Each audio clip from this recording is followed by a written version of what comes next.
পৃথিবীতে যুক্তরাষ্ট্রের পররাষ্ট্রনীতি ব্যাপকভাবে সীমা লঙ্ঘন করে চলেছে। গণতন্ত্রের বাবা, মানবতার ফেরিওয়ালা যুক্তরাষ্ট্রটি এত নিচে নেমে গেছে যে সে দেশের ছাত্র সমাজ যুক্তরাষ্ট্রের বিরুদ্ধে বিক্ষোভে উত্তাল।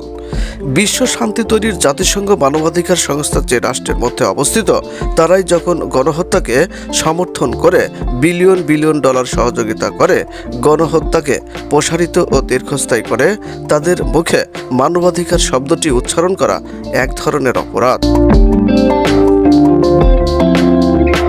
যুক্তরাষ্ট্রের তরুণ ছাত্র সমাজ যে গণহত্যার বিপক্ষে বিক্ষোভ করছে, তারা তো ঝুনে পাকা রাজনীতিবিদ না।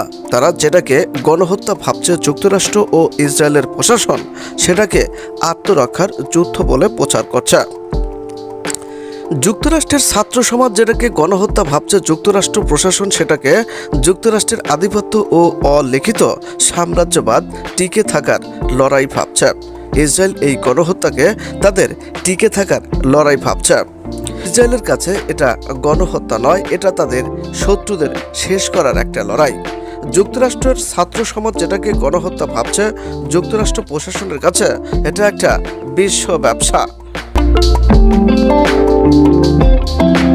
যুক্তরাষ্ট্রের মধ্যেই মত প্রকাশের স্বাধীনতা নেই, তাহলে এই রাষ্ট্রটি কেন বিশ্বে মত প্রকাশের স্বাধীনতার কথা প্রচার করে, ভাবতেই বিস্ময় লাগে। যুক্তরাষ্ট্র ও ইউরোপের কিছু রাষ্ট্র আধিপত্য বিস্তার করতে ও ধরে রাখার জন্য পৃথিবীটাকে অস্থির করে ফেলেছে। যুক্তরাষ্ট্র ও ইউরোপকে থামতে হবে, নচেত তৃতীয় পারমাণবিক যুদ্ধ হয়তো অতি আসন্ন। কি দরকার ন্যাটোর প্রশস্ততা, কি দরকার ইসরায়েলের দখলদারিত্ব? যুক্তরাষ্ট্র ও ইউরোপকে এখন ভাবতে হবে এবং থেমে যেতে হবে, কারণ তাদের সমশক্তি পৃথিবীতে এখন উপস্থিত। সবাই ভালো থাকবেন। আল্লাহ হাফেজ।